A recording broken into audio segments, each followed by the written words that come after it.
जम के जो चरण दबाया, भगवान समझ गए कोई उलझट्टा सामने खड़ा है, जरूर कोई बात।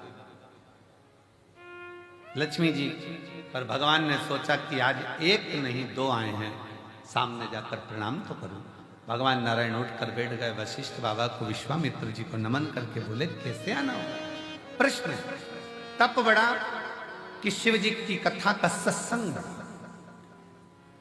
भगवान नारायण ने कहा, इतनी छोटा सा प्रश्न का उत्तर मैं दूंगा, अब तुम जो प्रश्न टीचर के लायक है वो टीचर से पूछो, जो प्रोफेसर के लायक है वो प्रोफेसर से पूछो।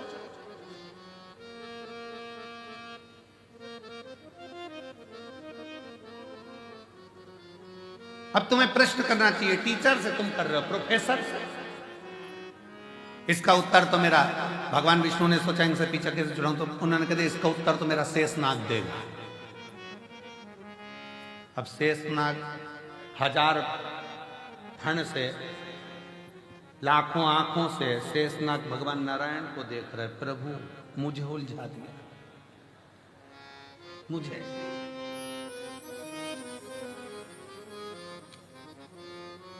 ये उसी में का हाल है ना, जैसे भगवान कृष्ण से नंद बाबा, एक बार नंद राय जी बैठे हुए थे और भगवान कृष्ण आंगन में खेल रहे थे। खेलते खेलते भगवान कृष्ण ने मोर को देखा।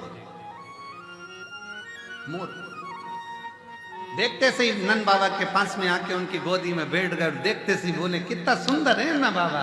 बाबा बोले, हाँ। कौन है बाबा? तो कि मोर है। बाबा मोर मतलब?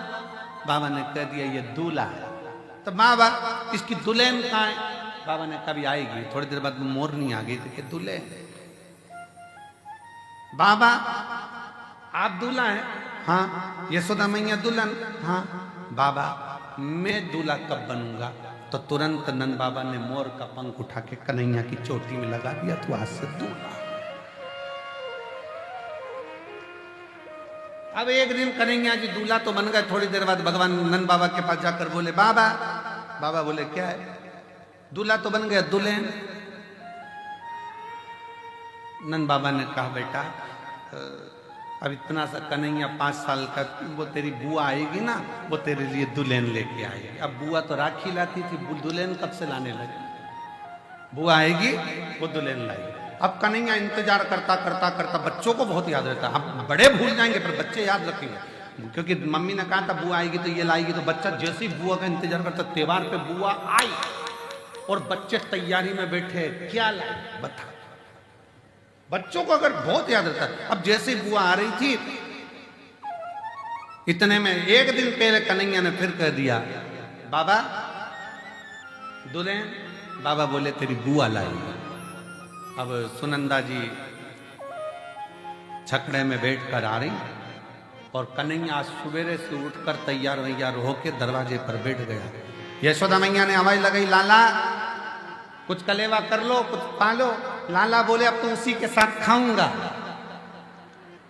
यशोदा जी ने पूछा, किसके साथ? दुल्हन के साथ।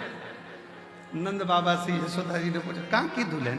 नंद बाबा जी बोले, बहुत दिनों से मेरे प्राण खा रहा था, मैंने कह दिया तेरी बुआ आएगी, दुल्हन लाएगी। यशोदा जी बोली, और त्योहार बिगाड़ने को तुम्हें यही मिला? राखी का त्योहार है और तुम कह रहे हो कि दुल्हन लाएगी। वो सुनंदा कहाँ से लाएगी, क्या लाएगी? इतने में सुनंदा जी की छकड़ा आया, बैलगाड़ी। जो धूल उड़ती दिखी, कन्हैया चिल्लाकर दौड़ा, आ गई। अब जो कन्हैया चिल्लाकर दौड़ा, इतने में यशोदा जी को लगा कहीं डबल से पूतना तो नहीं आ गई। आ गई। सामने से धूल उड़ती उड़ती गाड़ी आई। नंद बाबा अंदर से प्रार्थना कर रहे, भगवान कृपा करना। एक ही है और वो भी तित्तेड़ी है कि लोगों ने उसका नाम बांके बिहारी रख दिया। सुनंदा जी नंद बाबा की बहन जैसी गाड़ी से नीचे उतरी और गाड़ी से उतरते से कन्हैया दौड़ कर गया। दौड़ कर बुआ बुआ बुआ बुआ को प्रणाम करा। सुनंदा जी ने कहा, मेरा भतीजा इतना गुड, इतना बढ़िया, मुझे प्रणाम कर रहा। अंदर से नंद बाबा यशोदा जी से कह रहे थे, वो तो उसको दुल्हन चाहिए इसलिए कर रहा। प्रणाम। अब जो प्रणाम करा, सुनंदा जी से कहा बुआ दुल्हन लाई। अब बुआ मन में सोचे दुल्हन सामने नंद बाबा दरवाजे पे खड़े थे, कह दे हे, तू कह दे इशारे में है। अब सुनंदा जी का क्या मन पड़ा, उन्होंने कह दिया हाँ लाई ना बेटा। वो समझे कि दुल्हन का मतलब होता मिठाई, अब तिलक करूंगी तो मिठाई तो खिलाऊंगी। लाई ना, कहाँ है? छकड़े में, बैलगाड़ी में। जो सुना बैलगाड़ी में, कन्हैया बैलगाड़ी की ओर भागा। सुनंदा जी अंदर गई, क्या बात है भैया, क्या हो गया? नंद बाबा ने कहा कि बात ऐसी है कि कन्हैया बहुत दिन से दुल्हन दुल्हन कर रहा था, मैंने कह दिया था बुआ लाएगी, अब क्या होगा जीजी समझ में नहीं आ रहा है, पूरा राखी का त्योहार बिगाड़ देगा ये लाला। तो इतने में सुनंदा जी बोली तुम चिंता मत करो, मैं आ रही थी बरसाना से, तो वहाँ पर ब्रजभानु जी की छोरी बोली कि काकी कहाँ जा रही है, तो कहा माई के अब की बार मुझे भी घुमा ला, मैं उसको अब की बार छकड़े में बिठा कर ले आई हूँ, मैं अब की बार छकड़े में बिठा कर ले आई हूँ, लेकर। अब ये अंदर राधा रानी लंबा सा घूंघट करके बैठ, खूब लंबा घूंघट। अब कन्हैया ने कहा उतर जा तू मेरी दुल्हन है। कन्हैया जैसे ही बोले राधा जी तुरंत चल मैं तुझे हाथ पकड़ के उतारता हूं। राधा जी बोले हट, दूर सरक। कन्हैया जी दूर सर के राधा जी धीरे से उतरी, घूंघट लेकर राधा रानी धीरे धीरे बढ़ने लगी। घूंघट बहुत बड़ा था राधा जी का, नीचे देहली थी। कन्हैया बोले नीचे देहली है। राधा जी घूंघट हटा के बोली सब मालूम है, तू मत बोल, सब मालूम है।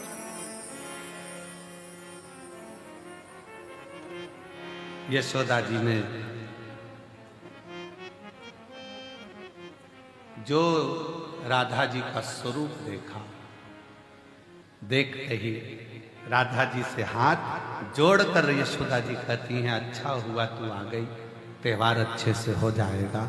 इसलिए राधा नाम त्योहार का भी सुख बढ़ा देती है। वो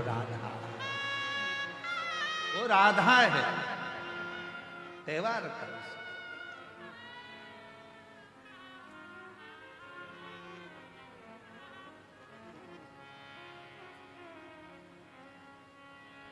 कभी उलझन उत्पन्न हो जाता है तो टाला जाता है। वशिष्ठ बाबा और विश्वामित्र जी की उलझन थी। वो बोले कि बताओ तब बड़ा कि शिव जी का सत्संग बड़ा। उलझन, दोनों उलझन।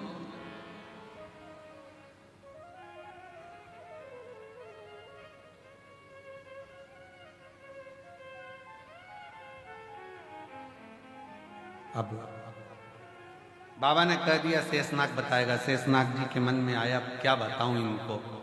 शेषनाग जी बोलिए तब बड़ा कि शिव जी की कथा सुनी हुई सत्संग बड़ा।